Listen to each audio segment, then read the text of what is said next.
Esiet sveicināti, cienījamie skatītāji, Valsts svētku nedēļā. 12. novembrī Vidzemes koncertzālē notika draudzīgā aicinājuma balvu fonda pasniegšanas ceremonija un nominācijās specializētās vidējās izglītības iestādes par labāko 2015. gadā tika atzīta mūsu Līvānu novada Vakara Maiņu vidusskola. Un šajā skolu reitingā par pamatu tiek ņemti centralizēto eksāmenu rezultāti. Līdz ar to sveicam Līvānu novada Vakara Maiņu vidusskolu ar sasniegumiem gan centralizētajos eksāmenos, gan arī ar jau 5. iegūto pūci, kas ir atkal atradusi mājvietu šajā skolā. Otrdien, 17. novembrī 2019.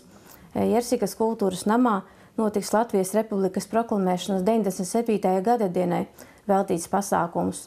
Un jāpiebilst, ka šāds pasākums šodien, 16. novembrī, notika arī Turku pagastā.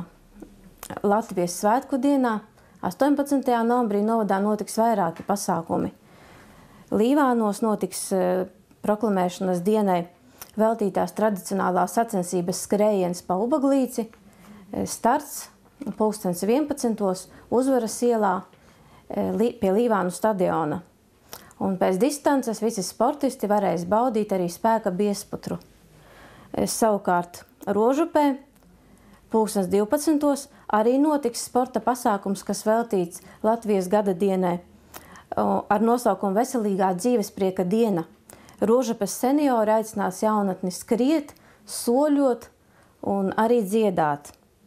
Kopīgi veicot 97 kilometrus un kopīgi nodziedot 97 dziesmas. Un pēc labi padarīta darba arī visus sportistus, visus dalībniekus gaidīs karsta tēja un silts ābolu pīrāgs. Vēl šajā dienā Rožupē 13. Rožupes kultūras namā notiks folk grupas Rožupes vēri, diska prezentācija un koncerts. Bet 15. Līvānu novada kultūras centrā centrālais Latvijas gada dienai veltītais pasākums, kura laikā 10 Līvānu novada iedzīvotājiem tiks pasniegts apbalvojums Līvānu novada domes atzinības raksts, tiks paziņoti sakoptības konkursu Topi skaistāks mans novads laureāti, kā arī godināti mecenāti, stipendijas devēji.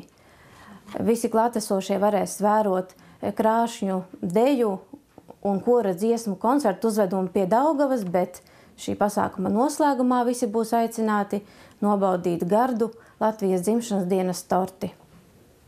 Vēl šonedēļ piektdien, šī gada 20. novembrī 2015.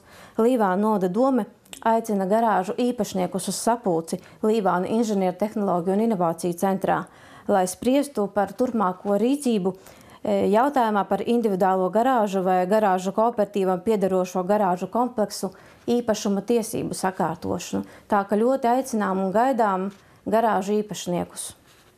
Līvānu novada doma ir saņēmusi arī tādu pozitīvu informāciju par kādu akciju no akciju sabiedrības pasažieru vilciens par to, ka Valsts svētku nedēļā no 16. līdz 22. novembrim Dālsbērnu ģimenēm tiek piedāvāta iespēja iegādāties braukšanas biļetes ar 50% atlaidi. Un plašāku informāciju par šo iespēju skatiet Līvānu novada mājaslapā. Bet noslēgumā novēlu visiem veiksmīgu šo nedēļu un sirdi piepildītu ar mīlestību pret mūsu Latviju. Uz redzēšanos!